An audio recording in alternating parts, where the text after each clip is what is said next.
The New York Jets obviously did not have the season they wanted to have in 2024.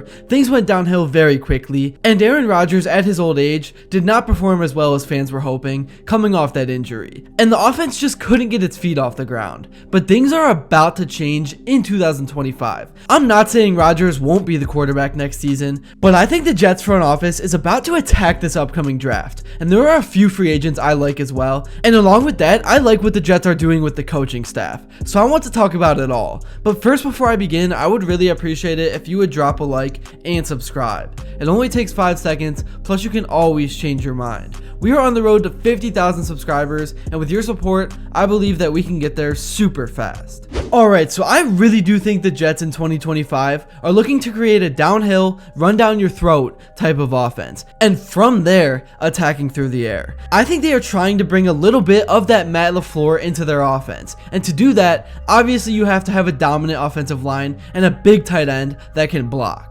Well, with the 7th pick in the NFL draft, I know there are so many options and so many directions they could go, but I would like to see them target Tyler Warren out of Penn State. I've watched a lot of this guy in college because his QB and Drew Aller went to my rival high school, but Tyler Warren, standing at 6'6", 260 pounds, is an absolute dog, and he's an outstanding playmaker that does not shy away from the moment, and most importantly, when he has to block, he absolutely can, and I only think he's going to improve with NFL coaching in that regard. I really think if you have Tyler Warren on your offense, you can run a similar scheme to the Detroit Lions, who were so successful with Sam Laporta. Warren has all the tools to be just as successful as a guy like Laporta, Bowers, or even Travis Kelce. At least I personally think that. I don't know about y'all. And looking at the Jets offense last year, they did not really have much of a run game, but that really could have changed with better coaching. And now with Tanner Engstrand on his way to becoming the new offensive coordinator, I think this Jets offense is going to change in a good way. The last 2 seasons, he was the Lions pass game coordinator, manning one of the better offenses in the National Football League. In 2020, he was an offensive coordinator for the DC Defenders of the XFL, so he has called plays before, and he specializes in developing tight ends, and that is why I want the Jets to get Tyler Warren so bad. And it doesn't have to be with the 7th pick. If they really think they could trade down to get him, then that's what they should do. But I wouldn't wait around too long. With Tanner as the OC, I think both Breece Hall and Braylon Allen could have monster seasons in 2025. We all know Breece Hall is a dog, and it's not like the Jets have to completely reset their offensive line or anything like that. Yeah, they've had their struggles at times, but they still have a foundation to build upon. Olu Fashanu was solid in his limited starts, and I think he's only going to improve. And according to PFF, both guards were ranked close to 15th in the entire NFL. So with that, why did the Jets struggle to run the ball? Well, I think the answer is pretty obvious. I already mentioned the coaching staff, but opposing defenses were able to prepare for the run game with how Aaron Rodgers just wasn't Aaron Rodgers. I mean, he still almost threw for 4,000 yards, but there was just something about him that wasn't the same. Obviously, it was age. I mean, that probably played a big factor, but this offense just couldn't consistently generate a spark through the air, which kind of affected the ground game. Now, obviously, that's not the whole story, and it kind of sounds like I'm making excuses for the run game, but I just think we should give the Jets another year to figure it out before we say it's time to blow it up and rebuild in those regards. If the Jets don't decide to draft Tyler Warren in the first round, a guy I think most people have on their draft boards is Kelvin Banks, an offensive tackle out of Texas. The Jets drafted Olu Fashanu in the first round last year, but both Tyron Smith and Morgan Moses are slated to hit free agency this coming offseason.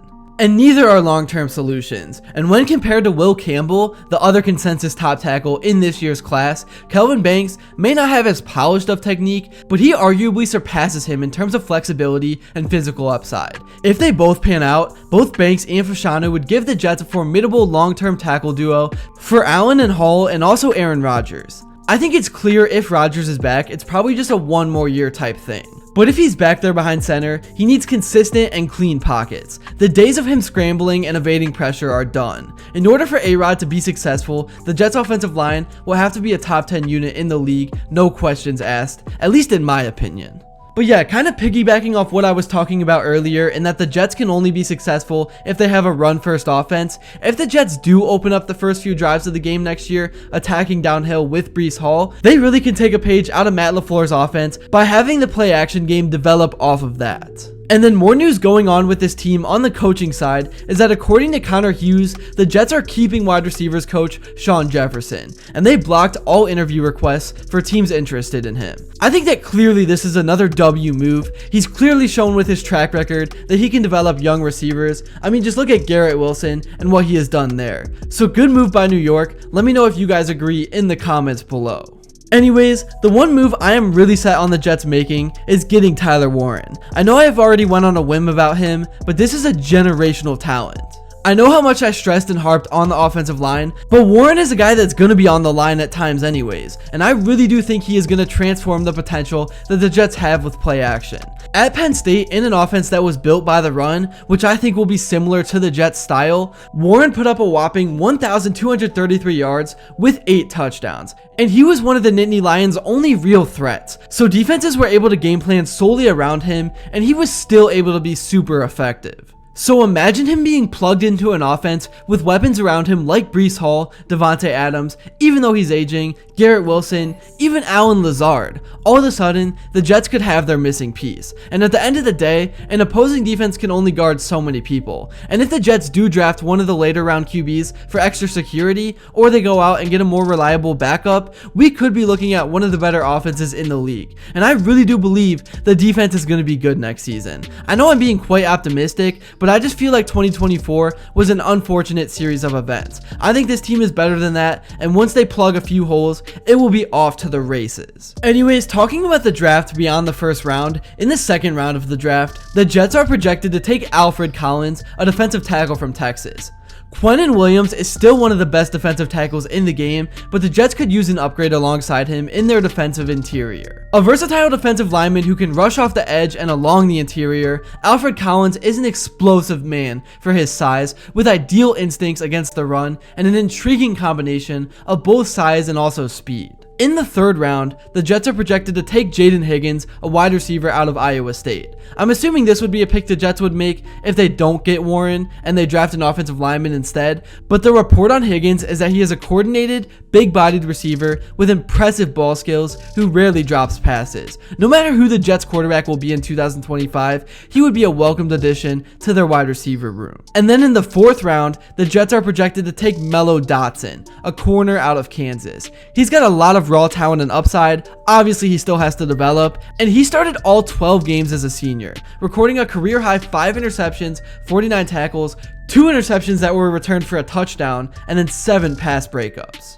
So yeah, overall, there's a lot going on with this team right now. I think there's a lot of potential, but the Jets really need to nail the draft, and also they need to pick up a few free agents that can plug some of the holes that were exposed last season. Let me know in the comments below what you would like to see them do, and if you agree with what they have already done over the last few weeks. And thank you all so much if you made it to this point, and if you enjoyed and haven't yet, please be sure to drop a like and subscribe, because your support truly does mean the world. And also, let me know what you would like to see next, and until then, I will see you all later.